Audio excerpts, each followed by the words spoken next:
welcome to my channel. Today we're gonna talk about something very exciting about how to biohack like a woman. And I'm actually very excited because it's one of my favorite topics ever because it literally changed my life. So let's start by explaining what the biohacking really means because we've got a lot of misconception about what it really is. I make a like small survey amongst my friends and I asked them, do you know what the biohacking is? And actually, majority of them didn't have a clue. So it's proof to me that it's actually not that common thing and it's not that popular, at least not amongst my friends. So let's start from explaining what the biohacking really is so you have like a little bit of clue, and then we're gonna dive deep of how to biohack like a woman. Biohacking is using of devices, supplement and lifestyle modification with just one aim, which is to increase our human potential and human performance. So is the biohacking new? Well, it is and it isn't. It isn't, in my opinion, because since the beginning of the time, we humans like to biohack. Think about it. Thousands and thousands years ago, that was very much in our interest as humans to be more efficient, to be stronger and be faster, because if you are all of this, you hunt longer and you're gonna bring more food and more likely you're gonna survive longer. So it was in our the best interest to actually learn how to change and how to modify our body for the best performance. And the best example of this is invention of a coffee. And the biohacking is actually very young because on the top of this, all the skills which we just mentioned before, we are start using a lot of devices which help us to perform better, perform longer, and to be more efficient in every aspect of our life. In the modern day, biohacking got a little bit of negative aspect attached to it because the people who don't actually understand what that means think it's like something like hacking the computer. You getting access to some information, maybe sometimes illegally, but the biohacking is not like this at all.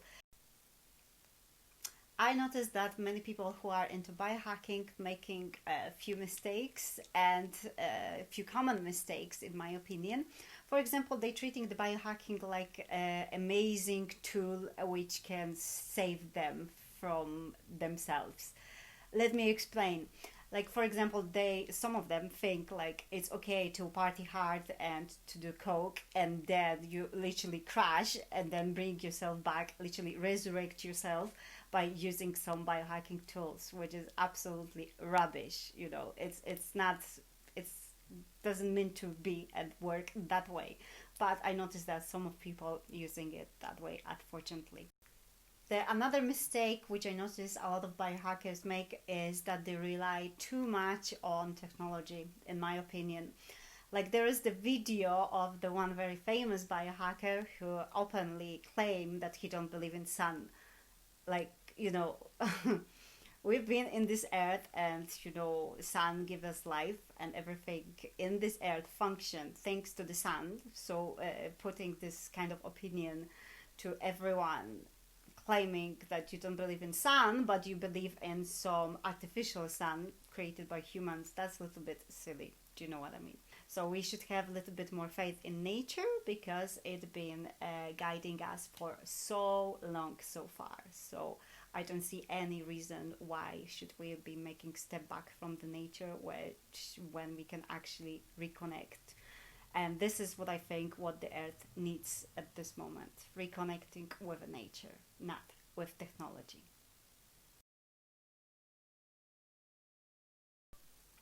Why women should not attempt to biohack like men? Well, let me start from something very interesting, which is from all this biohacking all together, from all the case studies, only 39% of the case studies was done with a subject who was a woman. And it was not just like any woman. They choose specific woman who is not in her menstruation cycle period, and woman who is not breastfeeding, woman who's got absolutely no hormone spikes. Do you know what I mean? Like before the ovulation, this is where they actually ask the subject to do some biohacking tests. And this is the tests which we see now, and this is the test which a lot of people are referring to, completely forgetting that is not including a majority of us girls, and it's including only those who don't have any hormonal imbalance at this moment, because we women apparently we are not good for the case studies because we are imbalance. You cannot rely on the woman on the case study, apparently. I don't know why. Th- that should be pointed out. Why many case studies are not done, for a woman and with a woman as a subject. You know what I mean? So believing that something works only because the people on the forum are raving about it, and because a lot of men are buying it, it doesn't mean that necessarily it's going to be good for you as for the girl. And you've got absolutely no idea how it's going to affect your hormone levels, how it's going to affect your cycle and your rhythm, because we women are living into rhythms. I'm gonna touch about it later on, but it's very interesting to know that we are absolutely nothing like a man, and that's the good thing. That's our superpower.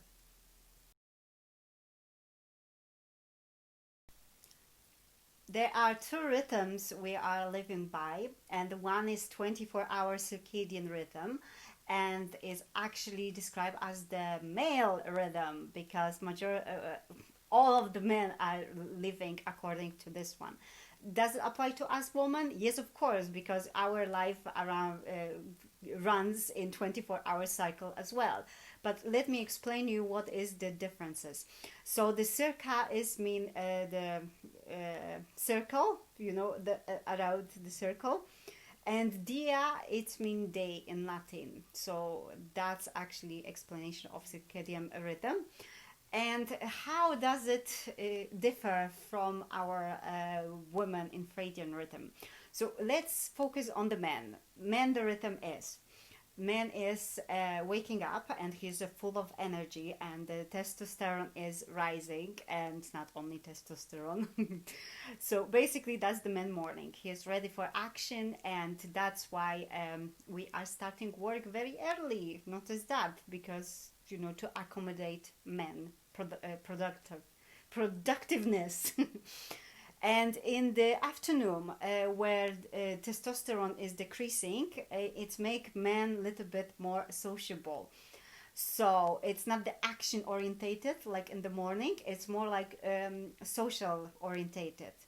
And notice that a lot of, for example, lunch breaks, they are around this time when the majority of the men are going to have a lunch.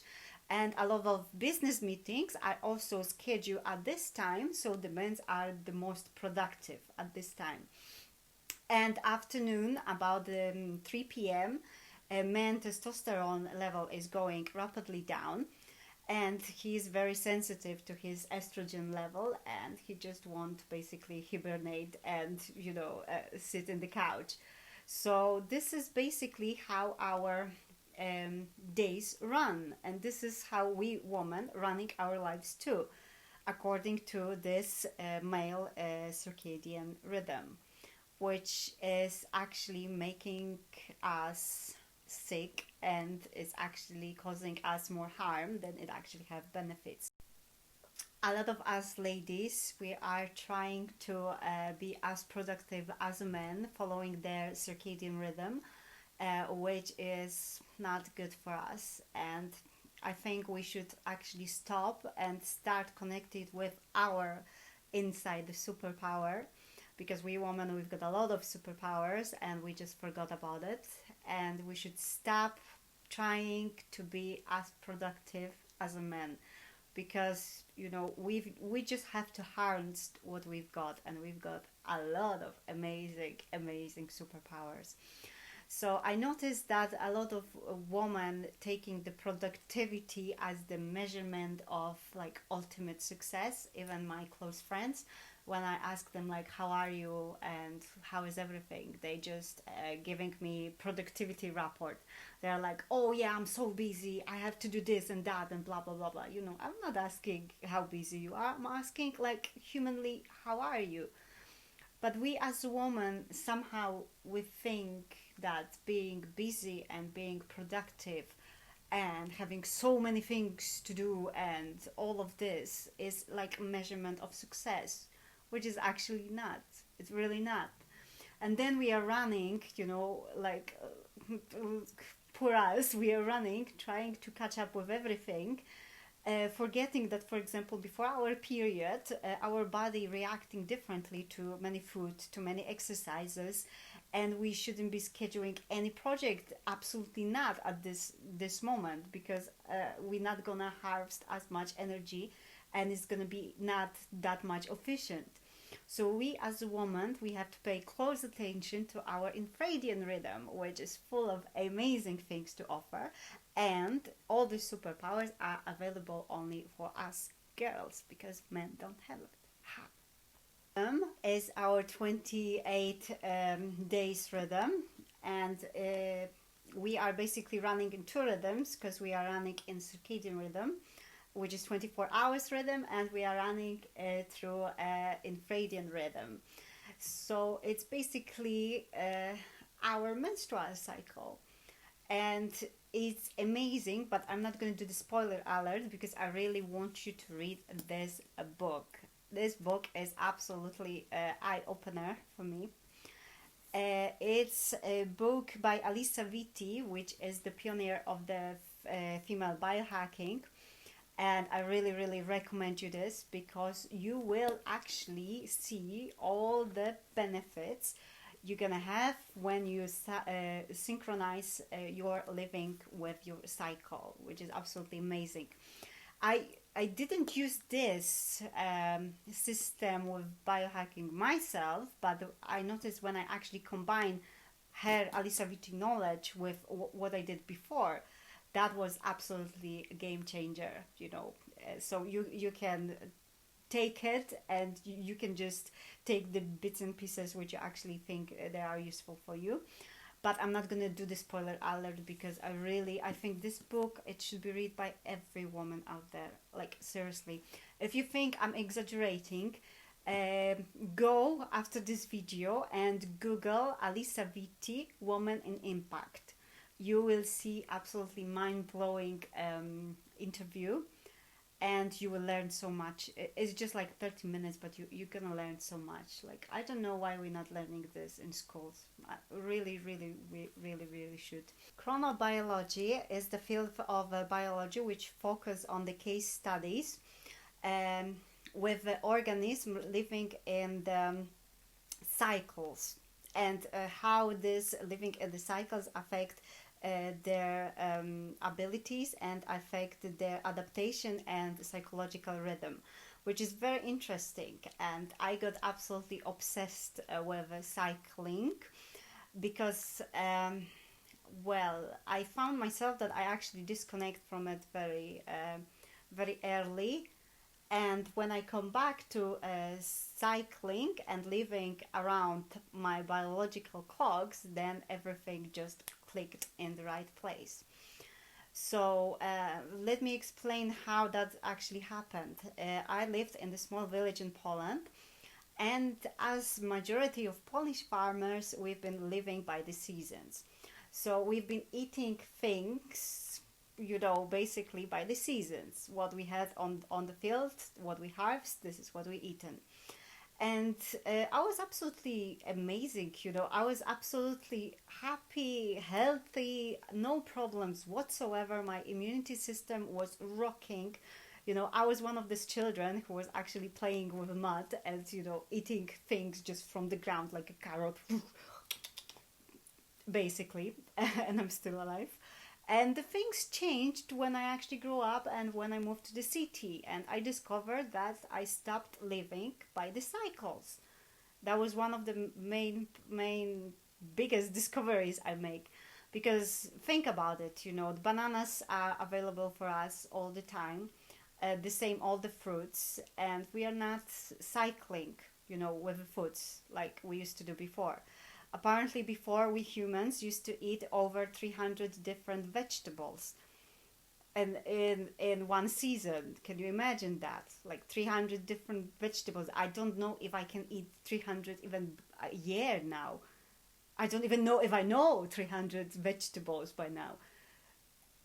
It just shows, you know, how horribly we disconnected from everything what was working before.